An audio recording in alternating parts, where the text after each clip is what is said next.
You're standing at your own curb right now, aren't you? Looking at your yard, doing the math in your head, wondering why it still looks kind of cheap.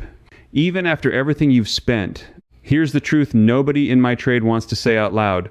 The stuff that makes a yard look expensive costs almost nothing, and the stuff that quietly makes it look cheap is usually the thing you paid the most for. I've spent more than 25 years walking yards, quoting them, ripping them out, watching homeowners hand me money for the wrong things while the fix that would have doubled their curb appeal sat right there, free, ignored. I remember standing in a driveway in a nice neighborhood, a couple who just dropped $11,000 on a new patio, and the first thing my eye went to wasn't the patio. It was the one thing by their front door dragging the whole place down. They never saw it. Most people never do. So stick with me, because the number one thing on this list is a $5 fix that appraisers and real estate agents quietly tell me adds thousands to a sale, and almost nobody does it. Whether you're planning to stay in that house for another 20 years or you're listing it next spring, this applies to you the exact same way. Let me walk you through it the way I'd tell a neighbor over the fence. Let's start at the bottom of the list and climb. The first thing I see kill a yard's whole look is mismatched random mulch. Now you might be thinking, mulch is mulch, who cares? That's exactly the trap. I've watched homeowners spend a whole weekend planting beautiful shrubs, then dump 3 different kinds of mulch around them because they bought bags on 3 different trips. Red dyed mulch in one bed, old faded brown in another, some rock over there. And the eye reads that instantly, as messy, as neglected, as cheap, even if every single plant is healthy and expensive. Here's what the professionals know that you don't. A single, consistent, dark brown or black double-shredded hardwood mulch across every bed is one of the cheapest luxury signals there is. It creates what designers call a unified base. When the ground color is consistent and dark, your plants pop against it, your edges look intentional, and the whole property reads as maintained. Dark mulch makes green look greener. That's not my opinion. That's just how contrast works on the human eye, and the cost is almost nothing. A cubic yard of quality hardwood mulch runs somewhere between $30 and $45 delivered, and that covers about 100 square feet at a proper 3-inch depth. Most front beds on an average home take 2 to 3 yards. So for under $150 and an afternoon, you reset the entire base layer of your property. I've had homeowners tell me it looked like they hired a crew when all they did was standardize the mulch. But here's where it gets interesting, and why this is only number 6 on my list. Fresh mulch fixes the ground. It does nothing for the thing your eye actually hits first when it comes off the street. And that next mistake is one I made on my own house for years before I figured it out. Because the next thing that screams cheap is your edges, or more honestly, the total lack of them. Therefore, let me tell you what I mean, since most people have never once thought about this. When your lawn just fades into your flower bed with no clean line between them, the whole yard looks blurry, soft, undefined. Your brain can't tell where one thing ends and the next begins, and a blurry yard always reads as a cheap yard.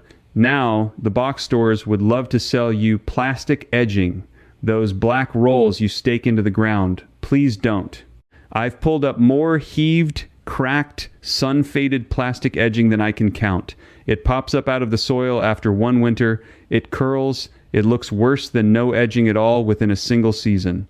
I put it in on my own front bed back when I was younger and dumber, and I was digging it back out within 2 years, cursing the whole time. What actually reads as expensive is a simple hand-cut spade edge, a trench edge. You take a flat spade and you cut a clean, vertical, V-shaped trench where the lawn meets the bed. That's it. No product, no plastic, just a crisp line about 3 to 4 inches deep.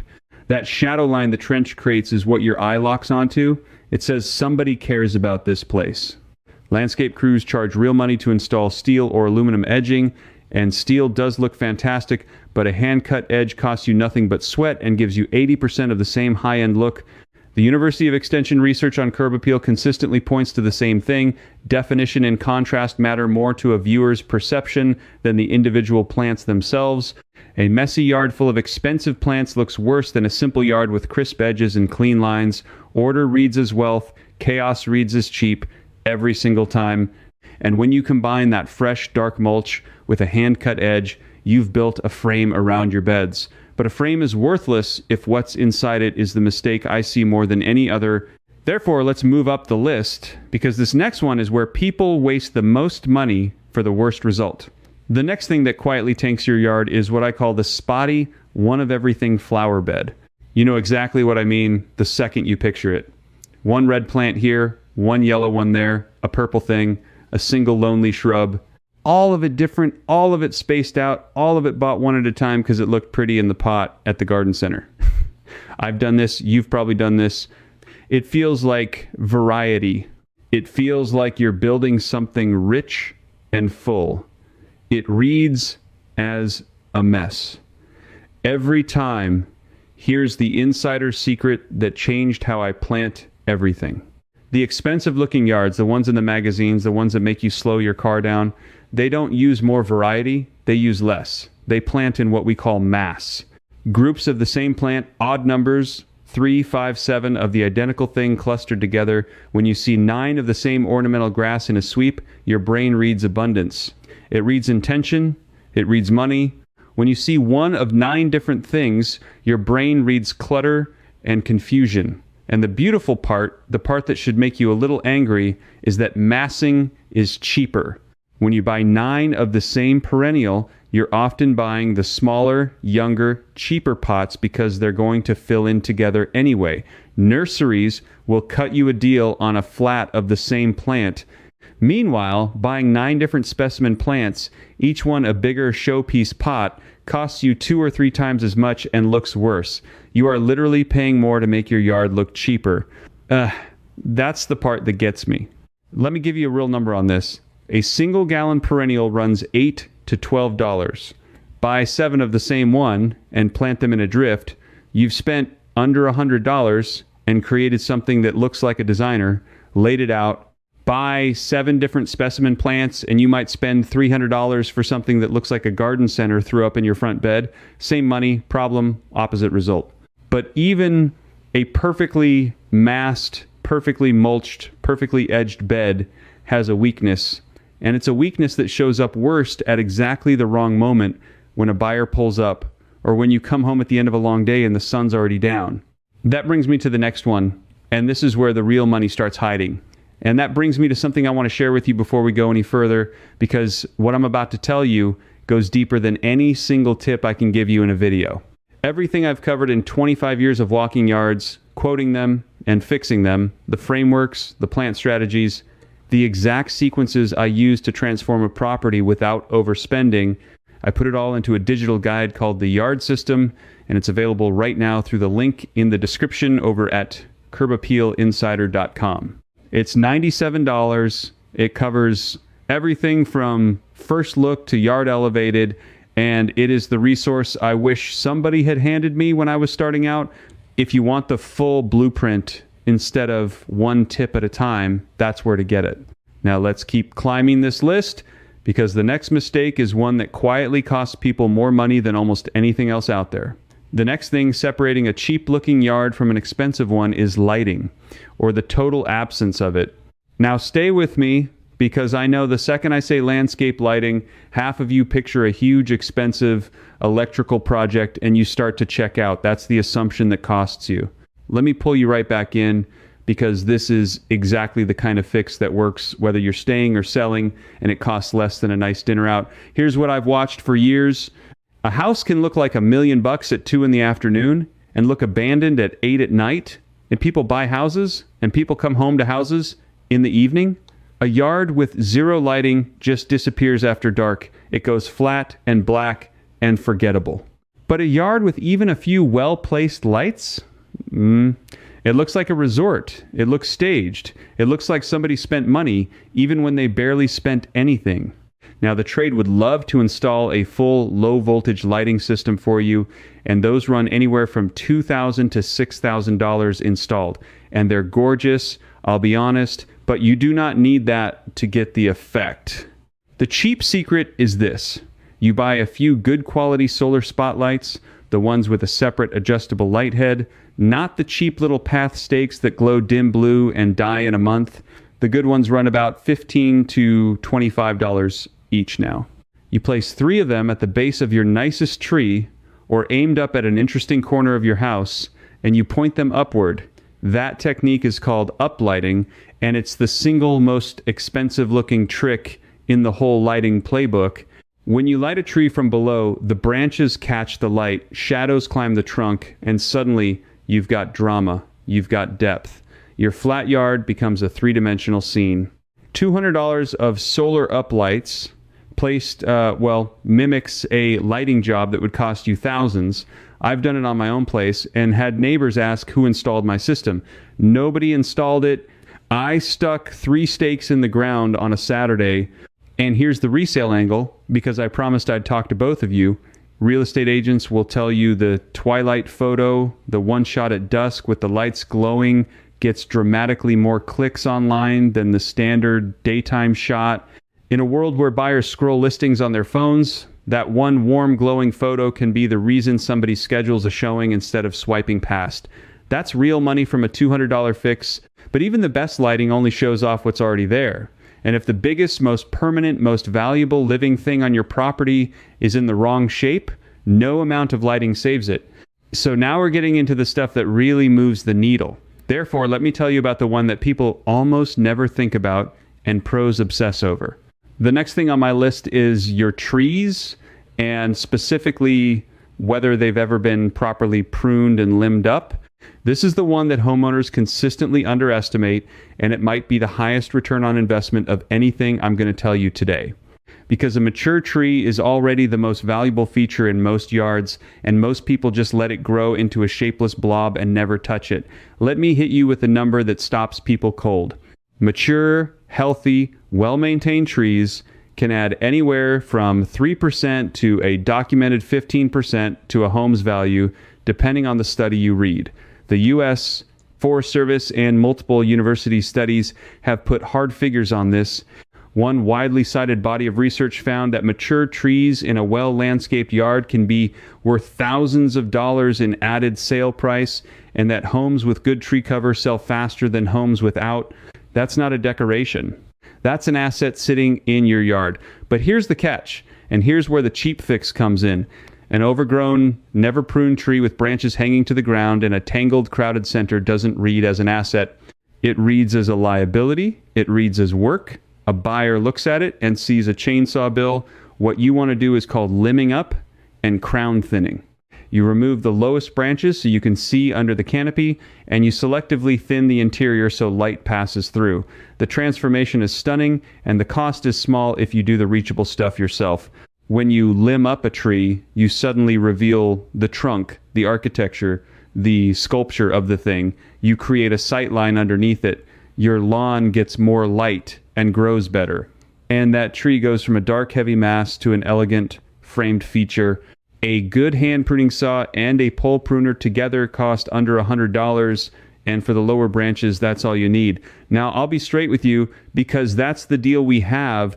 Anything up high, anything near power lines, anything that requires you to leave the ground, you hire a certified arborist for. That's not a place to save money or risk your neck. But even a professional crown cleaning on a single mature tree, somewhere in the range of $250 to $500, is one of the best dollars you'll ever spend on your property, because you're not buying a tree, you're revealing an asset you already own. And I want you to notice something about everything I've told you so far. Mulch, edges, massing, lighting, pruning. None of it is about buying more stuff. It's about revealing and framing what you already have. That's the entire secret of expensive-looking yards, and it's the exact opposite of what people try to sell you. Which brings me to the part of this I promised. The part for the person who's been sitting there this whole time thinking none of this counts because they don't have a big budget. If you're watching this thinking, my yard's too far gone, I can't afford a landscaper, this is all for people with money to burn. This next part is built specifically for you. Because the single highest impact thing you can do to your yard costs almost nothing, needs no contractor, no truck, no crew, and it works exactly as well for the person staying 20 years as it does for the person listing next month. It's the great equalizer, and it's the thing I see neglected on 9 out of 10 properties I walk. It's your lawn's edges along the hard surfaces, your driveway, your sidewalk, your front walk. Over time, grass creeps out over the concrete and soil builds up under it, and the clean line between your paving and your lawn disappears under a shaggy, overhanging fringe. You stop seeing it because it happens slowly. But everyone else sees it instantly, and it whispers, neglected to every single person who walks or drives past. Cutting that edge back is free. You need a flat spade or a simple half-moon edging tool, and you cut the grass back to reveal the full width of your driveway and walk. Suddenly, your driveway looks wider. Your walk looks longer and more deliberate. The whole front of the house snaps into focus.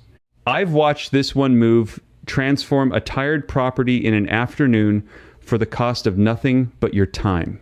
It's the closest thing to free money in this entire trade, and it serves both the stayer and the seller identically. A crisp edge along the concrete reads as care, and care reads as value, whether you're enjoying it or selling it. Now, while you've got that edging tool in your hand, let me set up the big one, because everything I've told you so far is real, and it works, and any one of these will improve your yard this weekend. But there's one thing above all of it. One fix that the appraisers and the agents quietly know moves money that almost no homeowner ever does, and that costs about $5. I learned it the hard way on a job where I watched it swing a sale. Let me give it to you. The number one cheapest way to make your yard and your whole home read as expensive is fresh, dark, uniform paint or stain on your front door and the trim your eye hits first. And before you roll your eyes and say that's not landscaping, hear me out, because this is exactly the thing the trade lets you overlook. When a person's eye comes off the street and travels up your yard, it does not stop on your lawn. It does not stop on your beds. It travels straight to your front door, because that's where the human eye goes on any house every time. It's the focal point whether you designed it to be or not. And on most homes, that door is faded, sun-beaten, a tired, dull color, or worse, a scuffed, builder-grade nothing color that came with the house. And that one tired rectangle drags down every dollar of landscaping around it. I told you at the start about that couple with the $11,000 patio. You know what my eye went to? Their front door. Sun-faded, chalky, the finish gone flat, brass hardware gone green. 11 grand in the backyard, and the first thing anyone saw at the curb told them the house was neglected. Here's the research that makes this real, and it's the reason I call it the number one item. Multiple real estate studies, including data compiled from home sale analyses, have found that a freshly painted front door in the right color can be associated with a measurable bump in perceived value. In some analyses, homes with certain dark, rich door colors sold for over $1,000 more than expected. Paint and door companies have run the surveys, agents confirm it on the ground, and it all points the same direction. The front door punches so far above its size that it's almost unfair. A quart of good exterior paint costs around $15. The specific expensive-looking move, a deep charcoal, a rich black, a deep navy, or a classic dark green, is the color palette that reads as high-end across nearly every style of house. And here's the part that made me feel like a fool when I finally understood it. I spent years telling people to invest in their beds, their plants, their hardscape, the big stuff, the stuff I could quote and profit from. Meanwhile, the thing that would have done the most for them sat right there for the price of a quart of paint and an afternoon with a brush. The trade doesn't push you toward the $5 fix. There's no margin in it for anybody but you. That's exactly why nobody told you. So this weekend, before you spend $1 on anything else, walk out to your curb and turn around and look at your door the way a stranger would. Is it faded? Is the color forgettable? Is the hardware dull and green and dated? Because for the cost of a quart of dark exterior paint, $15, and a new matte black handle set for another $30 or $40, you can reset the single most looked at square footage on your entire property. Clean the door, sand the rough spots, tape it off, 2 coats of a deep, rich color, swap the tired hardware for clean matte black, and paint the house numbers or replace them with modern ones while you're at it. Under $60, one Saturday, and you've changed the first and most important thing every visitor, every buyer, every neighbor sees. That's the whole game right there. Not more money, better place money. And the best place money in the entire yard is the smallest amount on the thing directly in front of your face that you stopped seeing years ago. Let me tie it all together for you, because I don't want you to walk away with a list. I want you to walk away with a way of seeing. Every expensive looking yard I've ever stood in was not expensive to create, it was framed. Dark uniform mulch for a clean base, a crisp hand-cut edge so nothing looks blurry, plants in bold masses instead of lonely singles, a few solar uplights so it glows after dark, trees limbed up to reveal the asset you already own, sharp edges along your concrete so the whole thing snaps into focus, and a rich, dark front door pulling it all together at the exact spot every eye lands. Not one of those requires a contractor. Not one of those requires real money. Every single one of them requires only that you stop overpaying for the wrong thing and start seeing your yard the way the rest of the street already does. If you felt a little sting of recognition on any of these, good. That sting just saved you from pouring another few $1,000s into the wrong corner of your yard while the $5 fix sat by your front door. You're the kind of homeowner who'd rather hear the blunt truth from the guy in the truck than a polished sales pitch from someone who profits when you overspend. That's exactly who I make these for. So tell me in the comments, which one are you guilty of? Be honest. Is it the mismatched mulch, the shaggy overgrown edges, the one of everything flower bed, or is it that tired, faded front door you walk past every single day and stop noticing? Type it below, I read them, and tell me where you're watching from while you're at it, because I love seeing how far this stuff travels. And if you'd rather know the truth about your own property than get fleeced on it, subscribe and stand with the homeowners who refuse to get talked into things they don't need. Next time, I'm going to show you the 3 plants that landscapers love to sell you because they look great in the pot and then quietly wreck your yard and your wallet within 2 years. You do not want to plant one of them. I'll see you at the curb. You're still standing at that curb, aren't you? So let me keep going. Inside the curb appeal circle, I give you the full walkthrough on your own yard, picking up right where this video stopped. You can ask me your own question, and a real person, me, answers you myself. And you won't be alone. You belong here with us. Just point your phone's camera at the code on the screen, cancel anytime with one click. Now that you know what makes a yard look costly, let me show you the other side. There are 10 common garden features that quietly make your yard look cheap. You'll want to see these next, and it's starting right now.